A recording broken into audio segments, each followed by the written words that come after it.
അടുത്തത് methods of memory allocation. Methods of memory allocation ഇവിടെ പരീക്ഷയ്ക്ക് വരുന്ന ക്വസ്റ്റ്യൻസ് ഉണ്ട്. That is the main memory can be allocated in two ways. രണ്ട് തരത്തിൽ നമുക്ക് എന്ത് ചെയ്യാൻ പറ്റും? മെയിൻ മെമ്മറിനെ അലോക്കേറ്റ് ചെയ്യാൻ പറ്റും. മെയിൻ മെമ്മറി എന്ന് പറയുന്നത് നമ്മളെ റാം. ആ റാമിനെ നമുക്ക് രണ്ട് തരത്തിൽ അലോക്കേറ്റ് ചെയ്യാം C++. അത് ഒന്ന് സ്റ്റാറ്റിക് മെമ്മറി അലോക്കേഷനാണ്. ഒന്നാമത്തത് എന്താണ്? Static memory allocation. ഇത് നിങ്ങൾ കേട്ടിട്ടുണ്ടാവും, സ്റ്റാറ്റിക് മെമ്മറി അലോക്കേഷൻ. രണ്ടാമത്തത് ഡൈനാമിക് മെമ്മറി അലോക്കേഷൻ. രണ്ടാമത്തേതാണ് dynamic memory allocation. Static memory allocation and dynamic memory allocation. ഏത് static memory allocation? Static memory allocation എന്ന് പറഞ്ഞാൽ സ്റ്റാറ്റിക് മെമ്മറി അലോക്കേഷൻ നിങ്ങൾ ഫെമിലിയറാണ്. സ്റ്റാറ്റിക് മെമ്മറി അലോക്കേഷൻ നമ്മൾ ഫെമിലിയറാണ്. ഏതാ? നമ്മുടെ സാധാ normal variable declaration, int a, int b of 10, നമ്മളെ നോർമൽ അറേ ഡിക്ലറേഷനും അതുപോലെ അറേ ഡിക്ലറേഷനൊക്കെയാണ് ഏതിൽ വരുന്നത്? സ്റ്റാറ്റിക് മെമ്മറി അലോക്കേഷനിൽ വരുന്നത്. അതായത് സ്റ്റാറ്റിക് മെമ്മറി അലോക്കേഷൻ എന്ന് പറഞ്ഞാൽ when the amount of memory to be allocated is known in advance. നമുക്ക് അറിയാം എത്ര മെമ്മറിയാണ് എത്ര മെമ്മറിയാണ് അലോക്കേറ്റ് ചെയ്യേണ്ടത് എന്നുള്ളത് നമുക്ക് അഡ്വാൻസ് ആയിട്ട് അറിയാം. ഇപ്പോൾ നമുക്ക് 10 കുട്ടികളുടെ മാർക്ക് അല്ലെങ്കിൽ 10 കുട്ടികളുടെ റോൾ നമ്പർ ആണ് സ്റ്റോർ ചെയ്യേണ്ടത്, അല്ലെങ്കിൽ ഒരു കുട്ടിയുടെ മാർക്കാണ് സ്റ്റോർ ചെയ്യേണ്ടത്, അല്ലെങ്കിൽ ഒരു കുട്ടിയുടെ ഏജാണ് സ്റ്റോർ ചെയ്യേണ്ടത്, നമുക്കറിയാം. അപ്പോൾ എന്താ? when the amount of memory to be allocated is known in advance, then we can allocate the memory in advance. That is during the compilation time. That is the static memory allocation എന്താണ്? when the amount of memory to be allocated is known in advance and we can allocate the memory during the compilation time. During the compilation time is called static memory allocation. അതിനുള്ള ഒരു എക്സാമ്പിളാണ് നമ്മുടെ സാധാ variable ഡിക്ലറേഷനും അതുപോലെ array ഡിക്ലറേഷനും. ഇനി അടുത്തതാണ് dynamic memory allocation. അടുത്തെന്താണ്? Dynamic memory allocation. എന്താ ഡൈനാമിക് മെമ്മറി അലോക്കേഷൻ എന്ന് പറഞ്ഞാൽ? ഇപ്പോൾ ഇത് പറഞ്ഞു എത്രയാ മെമ്മറി അലോക്കേറ്റ് ചെയ്യണേ എന്നുള്ളത് നമുക്ക് അഡ്വാൻസ് ആയിട്ട് അറിയാം, പ്രോഗ്രാം എഴുതുമ്പോൾ തന്നെ അറിയാം. മനസ്സിലാ? ഇവിടെ നമുക്ക് when the amount of memory to be allocated is not known in advance, and we can allocate the memory during the running time of the program. That is during as and when required. നമുക്ക് ആവശ്യമുള്ള സമയത്ത് നമുക്ക് എന്ത് ചെയ്യാൻ പറ്റും? അപ്പം തന്നെ നമുക്ക് എന്ത് ചെയ്യാൻ പറ്റും? അലോക്കേറ്റ് ചെയ്യാൻ പറ്റും. അങ്ങനെ നമുക്ക് ആവശ്യമുള്ള സമയത്ത് റണ്ണിങ് ടൈമിൽ മെമ്മറി അലോക്കേറ്റ് ചെയ്യുന്നതിനാണ് എന്ത് പറയുന്നത്? ഡൈനാമിക് മെമ്മറി അലോക്കേഷൻ എന്ന് പറയും. അപ്പോൾ നമ്മൾ ഇതുവരെ ഡിസ്കസ് ചെയ്തിരുന്ന കാര്യം മെത്തേഡ്സ് ഓഫ് മെമ്മറി ലൊക്കേഷൻ ആയിരുന്നു. മെത്തേഡ്സ് ഓഫ് മെമ്മറി അലോക്കേഷൻ രണ്ട് തരത്തിൽ മെമ്മറി അലോക്കേറ്റ് ചെയ്യുക എന്ന് പറഞ്ഞു. That is one is static memory allocation and the other one is dynamic memory allocation. ഇത് നമ്മൾ ഡിസ്കസ് ചെയ്ത് കഴിഞ്ഞു. നമ്മൾ നോർമൽ വേരിയബിൾ ഡിക്ലറേഷനും അതുപോലെ തന്നെ അറേ ഡിക്ലറേഷനുമാണ് ഏതിൻ്റെ എക്സാമ്പിൾ? സ്റ്റാറ്റിക് മെമ്മറി അലോക്കേഷൻ്റെ example. Dynamic static memory allocation എപ്പോഴാണ് യൂസ് ചെയ്യുക എന്ന് പറഞ്ഞ് നമ്മൾ when the amount of memory to be allocated is known in advance. നമുക്ക് അഡ്വാൻസ് ആയിട്ട് അറിയാം എത്ര മെമ്മറി വേണം എന്നുള്ളത് നമുക്ക് അഡ്വാൻസ് ആയിട്ട് അറിയാം. ആ സമയത്താണ് നമ്മൾ ഏത് ഉപയോഗിക്കുന്നത്? സ്റ്റാറ്റിക് മെമ്മറി അലോക്കേഷൻ യൂസ് ചെയ്യുന്നത്. എത്ര മെമ്മറി നമുക്ക് അലോക്കേറ്റ് ചെയ്യണമെന്ന് നമുക്ക് അഡ്വാൻസ് ആയിട്ട് അറിയൂല. That is when the amount of memory to be allocated is not known in advance. നമുക്ക് അഡ്വാൻസ് ആയിട്ട് അറിയൂല. അപ്പോൾ we have to allocate the memory during the running time of the program. Program run ചെയ്യുന്ന സമയത്ത് memory allocate ചെയ്യാം. അത്തരം memory allocation നമ്മൾ എന്ത് പറയുന്നത്? ഡൈനാമിക് മെമ്മറി അലോക്കേഷൻ എന്ന് പറയും. ഇവിടെ പരീക്ഷയ്ക്ക് വരുന്ന ഒരു ചോദ്യം എന്താ വെച്ചാൽ differentiate between static memory allocation and dynamic memory allocation. അപ്പോൾ നമ്മൾ പറഞ്ഞു. ഇനി ഡൈനാമിക് മെമ്മറി അലോക്കേഷനിൽ നമ്മൾ ഉപയോഗിക്കുന്ന രണ്ട് ഓപ്പറേറ്റേഴ്സുകളുണ്ട്. രണ്ട് operators. That is very important. It is not functions, they are എന്താണ് operators. Dynamic memory allocation operators. The operators are ഏതൊക്കെയാ? ഒന്ന് ന്യൂ, രണ്ടാമത്തെ delete. These are the two dynamic memory allocation operators. That is new operator. ഈ new അതുപോലെ delete ഇത് കാണുമ്പോൾ അത് നമ്മൾ വേറെ ഒരു ഫങ്ഷനാണോ അല്ലെങ്കിൽ വേറെ അങ്ങനെ എന്തെങ്കിലും ആണെന്നൊന്നും വിചാരിക്കും. It is operator. It is operator എന്ന് സാധാരണ നമ്മൾ എന്താ വെച്ചാൽ ഓപ്പറേറ്റർ എന്ന് പറയുമ്പോൾ പ്ലസ് മൈനസ് അതാണ് നമ്മുടെ മനസ്സിലോട്ട് വരിക. അപ്പോൾ ഇതിൽ new and delete, these are the two dynamic memory allocation operators. എന്തിനാ? ഡൈനാമിക് മെമ്മറി അലോക്കേഷൻ, സ്റ്റാറ്റിക്കിലല്ല ഡൈനാമിക്കിൽ വരും. Okay, that is new operator is used to allocate the memory. New operator is used to allocate the memory. Delete operator is used to deallocate the allocated memory. Okay, deallocate ചെയ്യാൻ നമ്മൾ ആവശ്യം കഴിഞ്ഞാൽ ഇപ്പോൾ new വെച്ച് allocate ചെയ്ത മെമ്മറിനെ നമ്മൾ ആവശ്യം കഴിഞ്ഞാൽ എന്ത് ചെയ്യണം? ഡെലീറ്റ് വെച്ചിട്ട് ഡീഅലോക്കേറ്റ് ചെയ്യണം. ഇത് വളരെ ഇമ്പോർട്ടൻ്റ് ആണ്. അതിൻ്റെ ഒരു പോർഷനും കൂടെ നമുക്ക് വരുന്നുണ്ട്. ന്യൂവിൻ്റെ ഡെലീറ്റിൻ്റെ പ്രാധാന്യം പറയുന്നത് മെമ്മറി ലീക്ക് എന്ന് പറയുന്ന ഒരു കൺസെപ്റ്റ്. അപ്പോൾ ഇവിടെ പറയുന്നത് ഡൈനാമിക് മെമ്മറി അലോക്കേഷനിൽ നമ്മൾ രണ്ട് ഓപ്പറേറ്റേഴ്സ് യൂസ് ചെയ്യുന്നുണ്ട്. The two operators are one is new and the other one is delete. ഇതൊന്ന് ഓർത്ത് വെക്കുക. ഇനി അടുത്തത്, ഇനി എങ്ങനെയാണ് ന്യൂ ഓപ്പറേറ്റർ എങ്ങനെയാണ് വർക്ക് ചെയ്യുന്നത് എന്നുള്ളത് നമുക്ക് പറയാം. The new operator obtains the address of the memory from the OS. OS is the custodian of all resources. നമുക്കറിയാം ഓപ്പറേറ്റിംഗ് സിസ്റ്റത്തിൻ്റെ കയ്യിലാണ് എല്ലാ റിസോഴ്സസുകളുടെയും കൺട്രോൾ ഉള്ളത്. അപ്പോൾ ഓപ്പറേറ്റിംഗ് സിസ്റ്റത്തിൻ്റെ അടുത്തുനിന്ന് ഓപ്പറേഷൻ സിസ്റ്റത്തിൻ്റെ അടുത്താണ് ഏത് മെമ്മറിയാണ് ഫ്രീ എന്നുള്ള കാര്യങ്ങളൊക്കെ ഉണ്ടാവുക. അപ്പോൾ new operator obtains the address of the memory from the OS. Okay, and it returns അപ്പോൾ അഡ്രസ് ആകുമ്പോൾ it returns a pointer to the pointer variable to its starting point.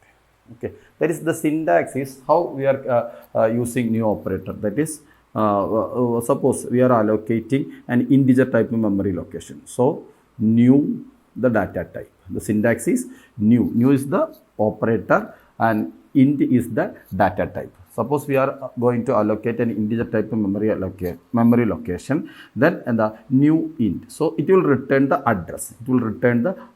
Appo you have to store it in a variable, in a pointer variable. Since it is returning the address, it should be a pointer variable of what type? Of this type. So int star p. You have to declare this pointer variable int star p is equal to new int. Then the star p equal to 10 എന്ന് പറയുമ്പോൾ പിയിൽ ഏതാണോ address ആ അഡ്രസ്സിൽ എന്ത് ചെയ്യും? 10 എന്ന് പറയുന്ന ഡാറ്റ സ്റ്റോർ ചെയ്യും. ഇപ്പോൾ ഇത് ഡിക്ലെയർ ചെയ്യുമ്പോൾ എങ്ങനെയാണ്? ഇപ്പോൾ ഇത് ഈ മൂന്ന് സ്റ്റേറ്റ്മെൻറ്റ് നമുക്ക് വേണമെങ്കിൽ ഒറ്റ സ്റ്റേറ്റ്മെൻ്റ് ആയിട്ട് എഴുതാം. എങ്ങനെയാണ്? ഒറ്റൊന്നായിട്ട് എഴുതാം. Int star P equal to new int of 10. ഇത് പരാൻതിസിസ് ആണ്, not square bracket. This is parenthesis, not square bracket. Square bracket ആകുമ്പോൾ അത് അരയായിട്ട് മാറും. ഓക്കെ, ഡൈനാമിക് അരയായിട്ട് മാറും. ഓക്കെ, ഇപ്പോൾ ദറ്റ് ഈസ് ഹിയർ. അപ്പോൾ ഇതെങ്ങനെ മെമ്മറി അലോക്കേറ്റ് ചെയ്തിട്ടുണ്ടാവുക? അപ്പോൾ ഇൻറ്റ് സ്റ്റാർ പി എന്ന് പറഞ്ഞാൽ this is A pointer variable P. Now we are allocating an integer type memory location. Suppose the address is, so നമ്മൾ നേരത്തെ പറഞ്ഞ number 7722. That address, that is, suppose the address of the memory location of this integer type is 7722. That 7722 is stored in P. So P points to this memory location. ഇനി ഈ ലൊക്കേഷനിലാണ് നമ്മൾ data store ചെയ്യുന്നത്. അപ്പോൾ എങ്ങനെയാണ്? അപ്പോൾ ഈ P എന്നുള്ള പിന്നെ പോയിൻ്റർ വേരിയബിളിലെ ലൊക്കേഷൻ. അപ്പോൾ എങ്ങനെയാണ്? Star P, that is star P equal to 10. അപ്പോൾ ഇത് തന്നെ ഇവിടെ സ്റ്റോർ ചെയ്യും. This is the memory allocation, dynamic memory allocation. Okay, ഇനി ഇതിൽ നമുക്കൊരു കാര്യം ചോദിക്കാം.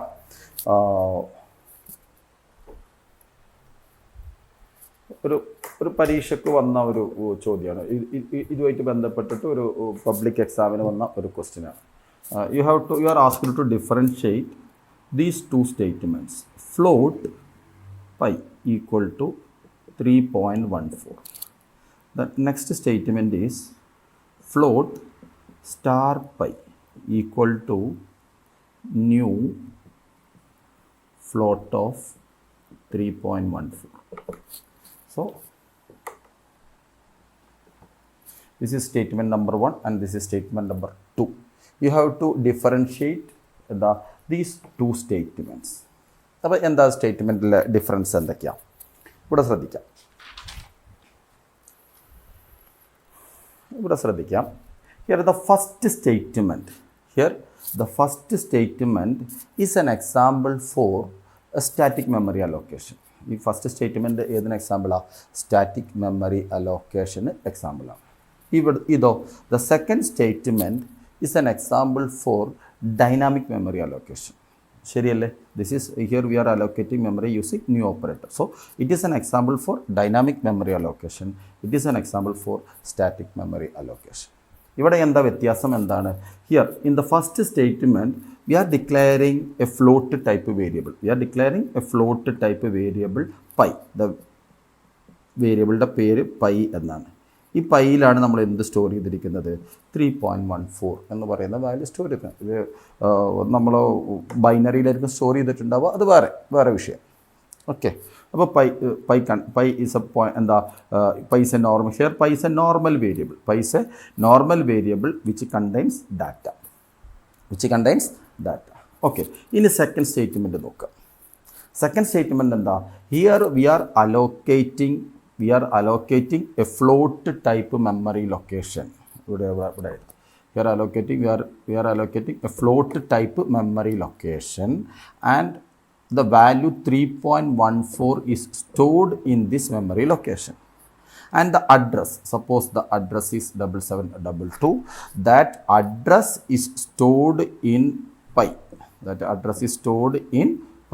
So pi contains 7722. So here pi is a pointer variable. Here pi is a normal variable. In the second statement, pi is a pointer variable which contains the address of the memory location where the value 3.14 is stored. Clear അല്ലേ? അതായത് 3.14 എന്ന് പറയുന്ന value store ചെയ്തിരിക്കുന്ന memory ലൊക്കേഷൻ്റെ അഡ്രസ്സാണ് ഇവിടെ ഏതിലുള്ളത്? ഈ pi എന്ന് പറയുന്ന pointer വേരിയബിളിൽ ഉള്ളത്. ഇവിടെ പൈ എന്ന് പറയുന്ന നോർമൽ വേരിയബിളിൽ, ഇവിടെ പൈ പോയിൻ്റർ വേരിയബിളാണ്, അല്ല അഡ്രസ്സാണ് സ്റ്റോർ ചെയ്തിട്ടുള്ളത്. ഇവിടെ പൈ എന്ന് പറയുന്നത് എന്താണ്? നോർമൽ വേരിയബിളാണ്. അതിൽ നമ്മൾ ഡാറ്റ, അതായത് 3.14 എന്ന് പറയുന്ന ഈ ഡാറ്റ നേരിട്ടിട്ട് സ്റ്റോർ ചെയ്തിട്ടുള്ളതാണ്. അപ്പോൾ ഇത് രണ്ടും ഇതൊരു പബ്ലിക് എക്സാമിന് വന്ന ക്വസ്റ്റ്യനാണ്. ഓക്കെ, സോ ദറ്റ് ഈസ് എന്താ ഇത് ഇപ്പോൾ നമുക്ക് differentiate between static memory allocation dynamic memory allocation എന്ന് നേരിട്ട് ചോദിക്കുന്നതിന് പകരമുള്ള ഒരു ചോദ്യമാണത്. ഓക്കെ, അപ്പോൾ this is the explanation.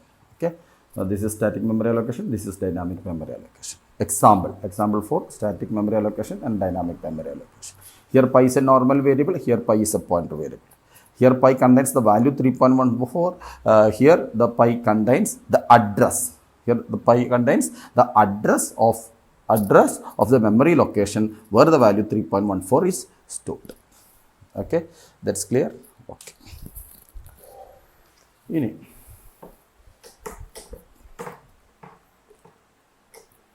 the next is delete operator.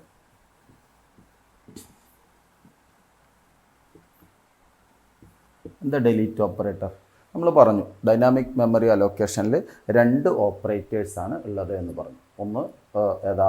New ആണ്. രണ്ടാമത്തെ എന്താണ്? ഡെലീറ്റ് ആണ്. അതായത് the memory allocated using the new operator should be D allocated. നമ്മൾ ന്യൂ ഓപ്പറേറ്റർ വെച്ച് മെമ്മറി അലോക്കേറ്റ് ചെയ്തതൊക്കെ നമ്മൾ ആവശ്യം കഴിഞ്ഞാൽ നമ്മൾ എന്ത് ചെയ്യണം? ഡി അലോക്കേറ്റ് ചെയ്യണം. എന്നാലേ നമുക്ക് ആ മെമ്മറിനെ ഫർദറായിട്ട് വീണ്ടും എന്ത് ചെയ്യാൻ പറ്റുള്ളൂ? യൂസ് ചെയ്യാൻ പറ്റുള്ളൂ. അപ്പോൾ അതിനു വേണ്ടി അങ്ങനെ നമ്മൾ ഡിലീറ്റ് ചെയ്യാൻ വേണ്ടി അല്ലെങ്കിൽ അലോക്കേറ്റ് ചെയ്ത മെമ്മറിനെ അലോക്കേറ്റ് ചെയ്യാനാണ് എന്ത് ഉപയോഗിക്കുന്നത്, ഈ ഡിലീറ്റ് ഓപ്പറേറ്റർ യൂസ് ചെയ്യുന്നത്. ശ്രദ്ധിക്കുക, delete is used to allocate the memory, new operator is used to allocate the memory. Okay, ഇനി അടുത്ത നമ്മൾ ഡിസ്കസ് ചെയ്യാൻ പോകുന്നത് മെമ്മറി ലീക്കാണ്. മെമ്മറി ലീക്ക് ഇത് വളരെ ഇമ്പോർട്ടൻ്റ് ആയിട്ടുള്ള ഒരു ടോപ്പിക്കാണ്. മിക്കവാറും പരീക്ഷയ്ക്ക് വരാറുണ്ട്, ഒരു 3 മാർക്കിനൊക്കെ വരാറുണ്ട്. ഇവിടെ എന്താ വെച്ചാൽ ഇവിടെയുള്ള കൺസെപ്റ്റ് എന്താണെന്ന് വെച്ചാൽ, നമ്മൾ ലീക്ക് എന്ന് പറഞ്ഞാൽ എന്താ, ലീക്ക് എന്ന് പറഞ്ഞാൽ ചോർന്നു പോവുക എന്നുള്ളതാണ്. That is here the concept is when the memory allocated using the new operator വെച്ചിട്ട് നമ്മൾ മെമ്മറി അലോക്കേറ്റ് ചെയ്തിട്ടുണ്ടെങ്കിൽ it should be deallocated using delete. It is a must. അപ്പോൾ നമ്മൾ ന്യൂ ഓപ്പറേറ്റർ വെച്ച് അലോക്കേറ്റ് ചെയ്ത മെമ്മറിനെ ആവശ്യം കഴിഞ്ഞാൽ എന്ത് ചെയ്യണം, ഡീഅലോക്കേറ്റ് ചെയ്യണം. എന്ത് വെച്ചിട്ട്, ഡിലീറ്റ് വെച്ചിട്ട് ഡീഅലോക്കേറ്റ് ചെയ്യണം. If any function or program forgets to deallocate the allocated memory, to deallocate using delete, okay, the memory which is allocated using new operator. Okay, it consumes some memory in every execution. നമ്മൾ ഇപ്പോൾ new വെച്ചൊരു programme എഴുതി, അതിൻ്റെ താഴെ നമ്മൾ എന്ത് എഴുതിയില്ല, delete എഴുതിയില്ല. അപ്പോൾ ആ program when this program is executed it consumes some memory in every execution. ഓരോ പ്രാവശ്യം എക്സിക്യൂട്ട് ചെയ്യുമ്പോഴും എന്ത് ചെയ്യും, OSൻ്റെ കയ്യിൽ നിന്ന് എന്ത് ചെയ്യും, ഈ പ്രോഗ്രാം എന്ത് ചെയ്യും, ന്യൂ ഓപ്പറേറ്റേഴ്സിൻ്റെ മെമ്മറി ഇങ്ങനെ അലോക്കേറ്റ് ചെയ്തുകൊണ്ടേയിരിക്കും. അത് എന്ത് ചെയ്യുന്നില്ല, അലോക്കേറ്റ് ചെയ്തിട്ട് നമ്മൾ എന്ത് ചെയ്യുന്നില്ല, ഡീഅലോക്കേറ്റ് ചെയ്യുന്നില്ല. ഈ ഫിനോമിനാണ് അല്ലെങ്കിൽ ഈ പ്രതിഭാസത്തിനാണ് നമ്മൾ എന്ത് പറയുന്നത്, മെമ്മറി ലീക്ക് എന്ന് പറയുന്നത്. ക്ലിയറായി എന്ന് വിചാരിക്കുന്നു. അപ്പോൾ ഇതിൽ പറയേണ്ടത് എന്താണ്, when the memory allocated using the new operator, it should be deallocated using delete. If any function or any program forgets to deallocate the allocated memory, it consumes some memory. It consumes some memory in every execution. Thus a part of memory disappears from the OS. Okay, അപ്പോൾ അങ്ങനത്തെ ഒരു phenomena അല്ലെങ്കിൽ this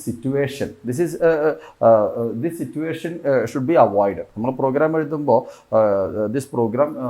this type of writing അല്ലെങ്കിൽ ഈ delete എഴുതാതെ എഴുതുന്ന programme നമ്മൾ എന്ത് ചെയ്യണം, ഒഴിവാക്കണം.